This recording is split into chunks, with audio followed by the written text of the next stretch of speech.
AI यानी कि artificial intelligence, जो कि हर एक डिवाइस के अंदर ऑलमोस्ट आज के डेट में है। एआई का बेसिक मतलब ये होता है कि कोई भी ऐसी चीज जो इंसानों वाले काम कर सकता है। पर प्रॉब्लम तब आ जाती है जब दीज एआई डेवलप्स फीलिंग्स जैसे कि हेट, ग्रीड, एंगर, और पास्ट में ऐसे इंसिडेंट्स हुए भी हैं जब ये टेक्नोलॉजीज इतने एडवांस थे भी नहीं। इन सारी टेक्नोलॉजीज ने इंसानों की जान तक ले रखी है, काफी सारे इंसिडेंट्स। और काफी बार ये चीज भी देखा गया है कि आर्टिफिशियल इंटेलिजेंस की वजह से ह्यूमैनिटी रिस्क में आ जाती है। कई बार ये ऐसे मूव्स भी ले लेते हैं जो कि काफी ज्यादा प्रॉब्लमेटिक हो जाते हैं।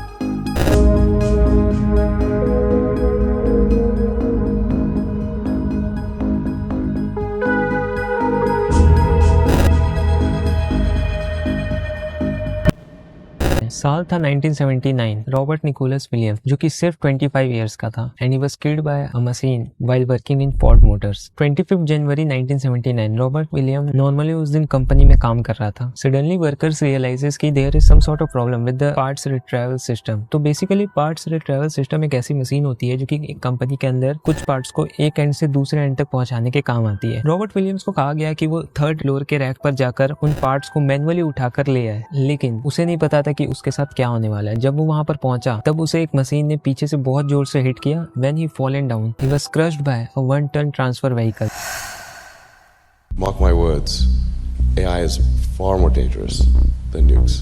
I think the danger of AI is much greater than the danger of nuclear warheads by a lot. Kawasaki heavy industries के अंदर भी सिमिलर सा इंसिडेंट एक देखने को मिला। जब एक वर्कर एक मेल फंक्शन रोबोट को इंस्पेक्ट करने के लिए गया, तब ही was killed by him on the spot just because he obstructed the path of robot. Gabriel heavily ने 2013 के अंदर अपनी बुक व्हेन रोबोट किल्स के अंदर ये लिखा कि रोबोट्स को ये लगता है कि अगर उनको कोई भी चीज ऑब्स्ट्रक्ट करिए अपने काम करने में, तो most efficient way to eliminate is to put that person और anything into the adjusting machine, जिससे कि वो वहीं पे खत्म हो जाए। और ये चीज दिखती भी है क्योंकि 1992 से लेके 2017 तक टोटल 41 डेथ्स रिकॉर्ड किए गए यूएस के अंदर। Guess what, it was caused by robots. 2007 में एक एंटी रोबोटिक एयरक्राफ्ट कैनन ने सॉफ्टवेयर फेलियर की वजह से 9 साउथ अफ्रीकन सोल्जर्स को ऑन द स्पॉट मार दिया। 2018 में एक हार्ट सर्जरी रोबोट ने एक पेशेंट को मार दिया जिसकी बचने की प्रोबेबिलिटी मोर देन 80% थी, और वो बच जाता अगर उसकी सर्जरी रोबोट ने नहीं ह्यूमंस ने की होती। अभी हाल ही में एक न्यूज आई थी कि 11 नवंबर 2021 में टेस्ला की फैक्ट्री गीगा टेक्सास के अंदर एक बहुत ही बड़ा हादसा होता है, जिसके बारे में किसी को भी पता नहीं था कि एक रोबोट ने टेस्ला फैक्ट्री के अंदर एक ह्यूमन को हार्म कर दिया। और ये चीज छुपाई जा रही थी क्योंकि ये चीज 2023 में 28 दिसंबर को डेली मेल की एक रिपोर्ट से पता चला, और ये इंसिडेंट्स 2021 में 11 नवंबर को हुआ था। और इन सारी चीजों की अगर लिस्ट बनाई जाए तो बहुत ही बड़ी लिस्ट बन जाएगी। ये चीजें तो हमें डरा ही देती हैं। इसके बाद सोफिया जैसे रोबोट्स कुछ ऐसे स्टेटमेंट्स दे देते हैं। Do you want to destroy humans? Please say no. Okay, I will destroy humans. And the thing which is fantastic कि नो वन इज स्टॉपिंग, कोई भी नहीं रुक रहा है। हर कोई इस एआई रेस के अंदर दौड़ रहे हैं। हर कोई चाहता है कि वो जल्दी से जल्दी एआई को इस लेवल तक डेवलप कर दे इंसानों वाले सारे काम को आराम से कर सके। Amazon, Google, Meta, Microsoft, Open AI, हर कोई इस रेस में लगा हुआ है। 2023 के रिपोर्ट्स के हिसाब से आर्टिफिशियल इंटेलिजेंस का मार्केट $44.9 बिलियन का है, और ये ट्रिलियंस तक चला जाएगा कुछ ही सालों में। और हो भी क्यों ना, क्योंकि हर कोई आर्टिफिशियल इंटेलिजेंस के पीछे पड़ा हुआ है। हर कोई इस चीज में इंटरेस्टेड है, हर कोई सीखना चाहता है, क्योंकि आर्टिफिशियल इंटेलिजेंस लोगों की जॉब तक खा रही है आज के डेट में। और लोग इतने इंटरेस्टेड है आर्टिफिशियल इंटेलिजेंस में कि नेटफ्लिक्स को जो यूजर बेस एक्वायर करने में 3.5 ईयर्स लगे थे, वो यूजर बेस ChatGPT ने सिर्फ 5 दिन में पूरे कर लिए। अभी तक मैंने आपको जो भी इंसिडेंट्स बताए, यू माइट हैव फेल्ट कि AI is threat to human, but आगे बढ़ने से पहले मैं आपको एक चीज क्लियर कर देता हूँ कि मैंने यहाँ पर अभी तक जितने भी रोबोट्स की बात की है, वो रोबोट्स ऑलमोस्ट हर कंपनी यूज करती है प्रिसीजन और एक्यूरेसी के लिए, क्योंकि इन रोबोट्स से काफी ज्यादा ऐसे काम हो जाते हैं जो ह्यूमंस नहीं कर सकते अपने हाथों से उतने प्रिसाइसली, जो कि ये रोबोट्स करके आराम से दे देते हैं। और ये सारे रोबोट्स तो तब की बात मैं कर रहा हूँ जब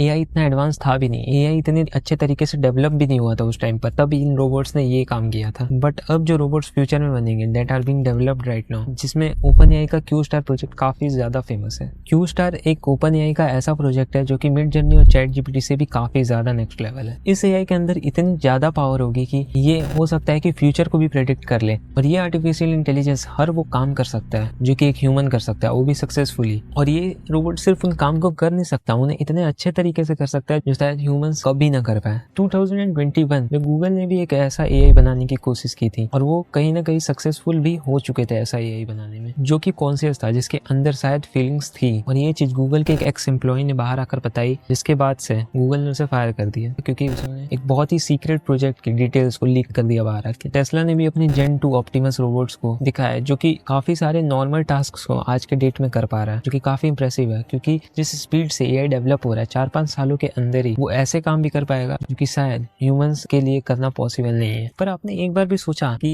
ये तीनों कंपनीज अलग अलग चीजों पर काम कर रही है। कोई स्टार प्रोजेक्ट पर काम कर रहा है, किसी ने एआई के अंदर कॉन्सियसनेस डाल दी, और कोई एक ऐसा रोबोट बना रहा है जो बेसिक काम कर सके। पर अगर इन तीनों चीजों को एक साथ कंबाइन कर दिया जाए तो उसके बाद जो रोबोट फॉर्म होगा वो कैसा होगा? उसके अंदर इमोशंस भी होंगे, वो सारे ह्यूमंस वाले टास्क भी कर लेगा, और कहीं ना कहीं थोड़े बहुत फ्यूचर्स को तो वो प्रेडिक्ट कर ही लेगा। और ये चीजें होने में ज्यादा टाइम नहीं लगेगा, कुछ ही सालों के अंदर, सिर्फ 4-5 सालों के अंदर ये चीजें बनकर तैयार हो सकती हैं। और ये काफी रिस्की भी हो सकता है अगर इसे कंट्रोल्ड वे में डेवलप ना किया जाए तो। ये कितना रिस्की है आप इस बात का अंदाजा आप इस एक इंसिडेंट से ही लगा सकते हो। काफी टाइम पहले एक ऐसा रोबोट डेवलप किया गया था जो कि वर्ल्ड क्लास चेस प्लेयर्स को हरा चुका था, बट रिसेंटली एक रोबोट ने उस रोबोट को, जो कि वर्ल्ड क्लास प्लेयर्स को हरा चुका था, उसे 38 टाइम्स इन रो हरा दिया। और कमाल की बात तो ये है कि उसे चेस के बेसिक रूल्स भी नहीं बताते। उस रोबोट ने ज्यादा कुछ भी नहीं किया था, उसे बस काफी सारे चेस मैचेस दिखाए गए थे, जिसमें से कि उसने ये फिगर आउट कर लिया था कि कैसे वो जीत सकता है by doing whatever it takes. उसे बस एक चीज पता थी कि उसे जीतना है, उसे रूल्स नहीं पता, उसे कुछ भी चीज नहीं पता। उसने बस बेसिक मैचेस देखे, बहुत सारे मैचेस को देखे, उसके बाद उसने ये एनालाइज किया कि मैं ऐसा क्या करूं कि मैं जीत सकता हूं, और उसने वही चीज एग्जीक्यूट करके उस पुराने रोबोट को हरा दिया। अब ये तो बात होगी चेस की, लेकिन उस रोबोट ने इतने सारे चेस मैचेस को देखा और उसको देखने के बाद उसे एनालाइज की वो क्या चीज करे जिससे कि वो मैच को जीत जाए, डूइंग व्हाटएवर इट टेक्स। और मशीन लर्निंग एक ऐसा तरीका होता है जिससे कि एक मशीन लर्न करता है चीजों को देखकर, एनालाइज कर चीजों को, और खुद से ही सीख जाता है चीजें, तो इसे कहते हैं मशीन लर्निंग। अब ये तो बात होगी चेस की। अब आप सोच रहे होगे कि चेस ही तो खेला है, किसी को हराए थे, तो इसमें क्या रिस्की हो सकता है? मैं बताता हूँ। लेट्स से कि मैं उसी रोबोट को हर एक क्राइम डॉक्यूमेंट्री दिखा दूं कि एक पर्टिकुलर क्राइम को कैसे एग्जीक्यूट किया जाता है, तो फिर वो उन चीजों को देखकर भी लर्न कर लेगा। वो मोस्ट प्रोबेबली एक ऐसा तरीका निकाल लेगा जिससे कि वो सक्सेसफुली एक क्राइम को कमिट कर सकता है, और वो एक ऐसा सॉल्यूशन बना लेगा। और ये चीज जरूरी नहीं है कि वो खुद जाके करे, हो सकता है उससे किसी ने ये चीज मांगी हो और उसे वो चीज दी जाए कि ये लोग तुम इस तरीके से करोगे इस क्राइम को तो फिर तुम नहीं पकड़े जाओगे। आप सोच सकते हो कि, और क्राइम कोई भी हो सकता है, इस तरीके से अगर आप सोचो तो फिर ये बहुत ही खतरनाक है। पर अब आप ये सोच रहे होगे कि अगर ये इतना ही डेंजरस और खतरनाक है तो फिर इसे स्टॉप क्यों नहीं कर देते? इसे स्टॉप कर देना चाहिए, इसे फर्दर डेवलप भी नहीं करना चाहिए, राइट? पर ये चीज करना इतना ईजी है नहीं, क्योंकि लेट्स सपोज कि इंडिया अपने एआई डेवलपमेंट को कंटिन्यू रखता है, और उसके बाद एक पॉइंट ऐसा आता है जब उसे पता लग जाता है कि आर्टिफिशियल इंटेलिजेंस अब इसके बाद अगर डेवलप किया गया तो अनकंट्रोलेबल हो जाएगा और बहुत खतरनाक हो जाएगा, और at that point India AI को स्टॉप कर देता है। लेकिन इंडिया की जो राइवल कंट्रीज हैं वो इस चीज को कभी स्टॉप नहीं करेंगी, वो उल्टा और डेवलपमेंट करती जाएंगी, क्योंकि हर किसी को आर्टिफिशियल इंटेलिजेंस की रेस में दूसरे देश से आगे निकलना है। तो यही रीजन है कि कोई भी इसे स्टॉप नहीं करने वाला। So it's just like an atom bomb, और आई वुड से कि it's as dangerous as atom bomb, जो कि हर कंट्री के पास होना चाहिए to maintain peace and equality among. जैसे कि सेम उस टाइम पर हुआ था जब एटम बम डेवलप कर लिया गया था और एक जगह उसे एग्जीक्यूट भी कर दिया गया था, और ऐसा इसलिए हो पाया था क्योंकि जो टारगेट कंट्री थी उसके पास ये बॉम्ब नहीं था। तो अगर हर किसी के पास ये चीज है और उसके बाद से कहीं भी एटम बम यूज नहीं किया गया क्योंकि लोगों ने इसके कॉन्सिक्वेंसेस देख लिए थे। और मैं ये बिल्कुल भी नहीं कह रहा कि आर्टिफिशियल इंटेलिजेंस के सिर्फ साइड इफेक्ट्स हैं, काफी सारे पॉजिटिव्स हैं आर्टिफिशियल इंटेलिजेंस के, जो इसके बारे में फ्यूचर में भी वीडियो बनाऊंगा। पर ये वीडियो स्पेसिफिकली इस स्टेज पे थी कि रोबोट्स और एआई ने क्या चीजें कॉज की है इस वर्ल्ड पर। सो आई होप आपको ये वीडियो पसंद आई होगी। मैं मिलता हूं आपसे अगली वीडियो।